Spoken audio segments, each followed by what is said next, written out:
शांति। हमारी ये अलौकिक जीवन ईश्वरीय मौजों की जीवन है। लोग तो सुनकर शायद कल्पना मानेंगे या हैरान होंगे कि हम भगवान के साथ जी रहे हैं। वो हमारी जीवन यात्रा पर हमारा साथी बन गया है। हम उसके साथ जुड़ गए, जैसे वो हमारे परिवार का हेड हो गया है। हम उसका ईश्वरीय परिवार, हम उसके प्यारे बच्चे, हम उसके अधिकारी बच्चे बन गए। वो हमें सब कुछ देने आ गया है। वो प्यार का सागर है, उसका संपूर्ण प्यार भी हमारे लिए है। वो ज्ञान का सागर है, उसने अपना संपूर्ण ज्ञान भी हमें दे दिया है। वो सुखों का सागर है, उसने हमें राह बता दी। तुम सदा ईश्वरीय सुखों में कैसे रहो, ईश्वरीय आनंद को कैसे अनुभव करो। मैं सर्वशक्तिवान हूँ, मेरे से शक्तियाँ कैसे लो। तो अगर हम ये सब करते रहते हैं तो हमारा जीवन ईश्वरीय मौज का जीवन हो जाता है। मौज माना अलौकिक आनंद।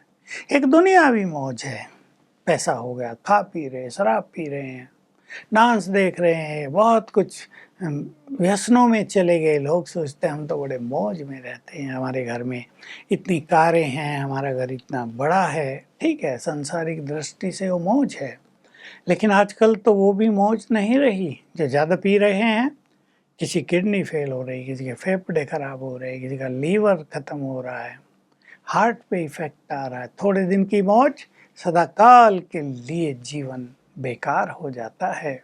लेकिन हम ब्रह्मावत्सों के पास ईश्वरीय मौज है। सवेरे उठते हैं, उठते ही भगवान से मिलते हैं। सोच लें कितना मौज का जीवन है। लोग तो उठते ही कोई फ़ोन पे, कोई अखबारों में देर से उठेंगे, क्योंकि भगवान ने अपने मिलने का समय 4 बजे, 3:30 बजे, 3 बजे ये दिया हुआ है। 5 बजे के बाद वो अपने बच्चों से नहीं मिलता, भक्तों की तरफ देखने लगता है। लेकिन भक्तों से तो उसका मिलन होता नहीं। वे तो केवल प्रेयर करते हैं, उसका गायन करते हैं, पूजा पाठ करते हैं। उन्हें अल्पकालीन सुख मिल जाता है, फल मिल जाता है। जब तक वो कर रहे हैं मन खुश रहता है, शांति में रहता है, फिर खत्म हो जाता है। हमें शिव बाबा ने स्वयं परम सद्गुरु बनकर ऐसी राह दिखा दी, हम सदा ईश्वरीय मौजों में रहें। और ये मौज की जीवन उन्हें ही प्राप्त होती है, उन्हें ही अनुभव होती है जो भगवान की आज्ञाओं पर चलते हैं। कुछ आज्ञाएं मैं आपको सुना देता हूँ। बाबा के बच्चे, शिव बाबा के बच्चे मौज में रहते हैं, लेकिन और इस मौज को बढ़ा दें। और अगर कहीं ये अलौकिक मौज खत्म होती है तो उसको जल्दी ठीक कर लें। पहला, अमृत वेला, उससे मिलन की मौज, उसके स्वरूप पर बुद्धि स्थिर करेंगे, गहन आनंद की अनुभूति होगी। उससे बात करेंगे, बहुत ज़्यादा आनंद और खुशी की अनुभूति होगी। उससे कई सुंदर प्रेरणाएं मिल जाएंगी। सवेरे सवेरे ऐसा कह दें कि सवेरे सवेरे आप स्वयं को, अपने मन को, बुद्धि को, आत्मा को चार्ज कर लेंगे तो सारा दिन बहुत सुखों में बीतेगा, सफलता के साथ बीतेगा, टेंशन फ्री, स्ट्रेस फ्री बीतेगा। पहली श्रीमत। दूसरी, उसके महावाक्य सुनना।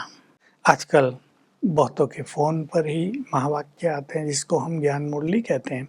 लेकिन बहुत सुंदर हो कि आप सवेरे उठकर तैयार होकर ईश्वरीय सेवा केंद्र पर जाओ, वहाँ 50-100 के बीच बैठकर ईश्वरीय महावाक्य सुनो। वहाँ के वाइब्रेशंस का सुख, सुनाने वाले की स्थिति के द्वारा जो उसके महावाक्यों में एक अलौकिकता भरी जाएगी, उसकी अनुभूति आपको बहुत अच्छी होगी। घर में बैठ के सुनने से ये अनुभूति 25% रह जाती है केवल।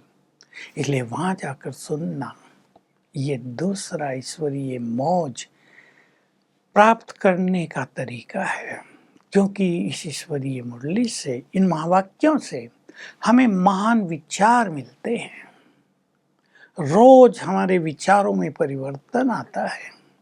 हमें डीप रियलाइजेशन होता है कि हम कहाँ गलती कर रहे हैं, कौन सा हमारा संकल्प गलत है, उसको कैसे हम ठीक करें।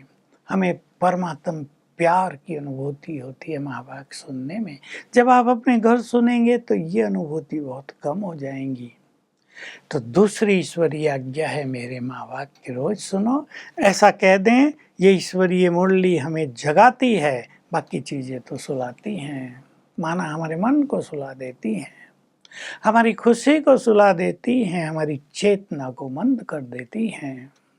तीसरा, हम ध्यान दें कि हमारा मन व्यर्थ विचारों के बहाव में न बहता हो, हमें चिंता करने की आदत न पड़ गई हो, हमें छोटी छोटी बात में परेशान होने का संस्कार न पड़ गया हो, हम एक्सपेक्टेशन की प्यासी निगाहों से दूसरों की ओर न निहारते रहते हों। इनसे ईश्वरीय मौज खत्म हो जाएगी। हम जल्दी जल्दी इन सब को ठीक करते चलें, व्यर्थ विचारों से अपने को मुक्त करते चलें। आप कहेंगे कैसे मुक्त करें, अपने हाथ में है क्या? ये सचमुच अपने ही हाथ में है। हमारी साधनाओं में हम एक प्रैक्टिस करते हैं, आपके समक्ष है वो। मैं आत्मा स्वराज्य अधिकारी हूँ। अपने आत्मिक स्वरूप को देखें। मस्तक मेरा सिंहासन है, मैं इस पर विराजमान हूँ, मैं राजा हूँ। मन बुद्धि संस्कारों की राजा, इस शरीर और कर्मेंद्रियों की राजा मालिक हूँ। ये फीलिंग अपने को देंगे, अपने को याद दिलाएंगे, हे आत्मा तुम मालिक हो इन सब की, तुम मन के वश नहीं हो सकती। वो तुम्हारा मालिक थोड़ा ही है, तुम मन के मालिक हो। मन को अच्छे अच्छे विचार दो तो बुरे विचार करने छोड़ देगा। बस गड़बड़ यही हो रही है कि मनुष्य अपने मन को सुंदर विचार नहीं दे रहा है। उसको व्हाट्सएप से विचार मिल रहे हैं, उसको फेसबुक से विचार मिल रहे हैं, जो विन विन साधन है, इनसे उसको विचार मिल रहे हैं, तो उसके अपने जो सुंदर विचार हैं वो खत्म होते जा रहे हैं। बहुत बड़ी विडंबना, दुविधा है संसार के लिए। इन साधनों के अधीन होता जाता है संसार, और इससे एक बहुत बड़ा नुकसान हो रहा है। मनुष्य के मन में एक क्रिएटिव एनर्जी है, इन सब को देखने सुनने से वो क्रिएटिव एनर्जी खत्म होती जा रही है। छोटी सी परीक्षा आ जाती है, वो निराश होकर मानसिक रोगों की ओर चल पड़ता है। अनेक युवकों को जो जॉब के लिए इंटरव्यू देते हैं, जो कंपटीशन देते हैं, उनमें असफल होते हैं, तो पता चलता है उनकी मानसिक स्थिति कितनी कमज़ोर है। मैं पूछता हूँ, व्हाट्सएप, फेसबुक, मोबाइल, इन पे कितना समय रहे हो? का 10 साल हो गए, बहुत समय इन पे दिया है। तो इन पे समय देने से क्या हुआ? मन इनके प्रभाव में जीने लगा, विचार इनके प्रभाव से चलने लगे, अपनी क्रिएटिव एनर्जी समाप्त हो गई, मन निर्बल होता आया है। अब जब परीक्षाएं आई, परीक्षा माना चैलेंजेज आए, तो उनका सामना करने की शक्ति रही नहीं है और ईश्वरीय मौज खत्म हो गई। इसलिए इन 3 चीज़ों पर बहुत ध्यान देना है। शाम के टाइम भी थोड़ा मेडिटेशन करेंगे, सोने से पहले आधा घंटा पहले ये मोबाइल वगैरह एक तरफ रख दो। अपने जो आपका बेडरूम है, जहाँ आप सोते हैं, शयन कक्ष जो आपका है, उसको मोबाइल फ्री करो। सवेरे भी उठने के आधा घंटे बाद ही उसे देखना है, उससे पहले नहीं। तो आपका मन बहुत आनंदित रहेगा, क्योंकि इन चीज़ों से जो आनंद मिलता है वो बहुत क्षणिक है, टेम्परेरी है। उसमें बहुत ज़्यादा कुछ सुख मिल जाए वो नहीं हो पा रहा है। तो आओ हम सभी ब्रह्मावत्स विचार करें।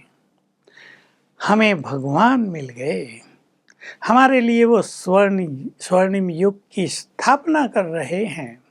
हमें उनके साथ पाठ बजाने का श्रेष्ठ भाग्य मिल गया है, उनकी छत्र छाया में हम जी रहे हैं।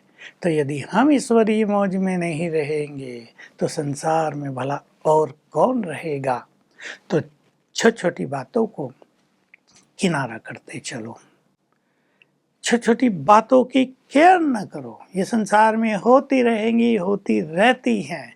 कभी असफलता, कभी सफलता, कभी हार, कभी जीत, कभी निंदा, कभी स्तुति। चलता रहेगा खेल, हमें निरंतर आगे बढ़ता चलना है और परमात्मा से अपना लिंक कितना मजबूती से रखना है, वो आनंद का सागर है। हमारा जीवन भी आनंद विभोर रहे और हम ईश्वरीय मौजों में चलते रहें, और जिसके पास ईश्वरीय मौज होंगी उसको न बीमारी होगी, उसके बाद न असफलता आएगी, हार का मुंह उसे देखना नहीं पड़ेगा और निरंतर कदम तेजी से मंजिल की ओर बढ़ते ही चलेंगे। ओम शांति।